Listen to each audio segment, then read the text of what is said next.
जंगल पनपता है, धूप की छतरी के नीचे हरे रंग का समुद्र। रमेश जंगल में घूमता है, उसकी आंखें तलाश कर रही हैं। वह रुकता है, तेजी से बढ़ रही फर्न के एक टुकड़े पर ध्यान देता है।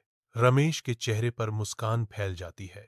उसकी निगाह एक बांस के बीज पर टिकी है, जो मिट्टी में अछूता पड़ा है।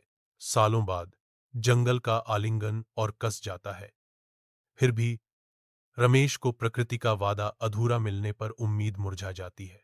फर्न हरे भरे खड़े हैं, समय के निरंतर बीतने की याद दिलाते हुए। बांझ बांस के बीज को देखकर उसका दिल बैठ जाता है, जो स्थगित सपनों का प्रतीक है। रमेश निराशा से भर जाता है, क्योंकि उसके व्यर्थ प्रयासों का बोझ उसकी आत्मा को कुचल देता है। शायद यह बांस कभी नहीं उगेगा।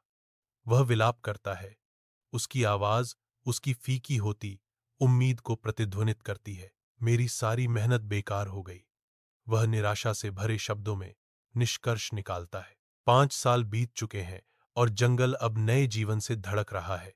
रमेश लौटता है, समय द्वारा पुनः आकार दिए गए परिदृश्य में कदम रखता है। सबसे ऊपर एक विशाल बांस का पेड़ आकाश को छेदता है, जो स्थायी शक्ति का प्रतीक है।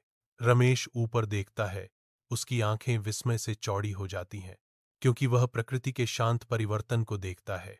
वह बांस के रहस्य को समझता है, विकास में धैर्य, जड़ों में शक्ति। नए ज्ञान के साथ रमेश फुसफुसाते हैं, धैर्य का फल हमेशा मीठा होता है।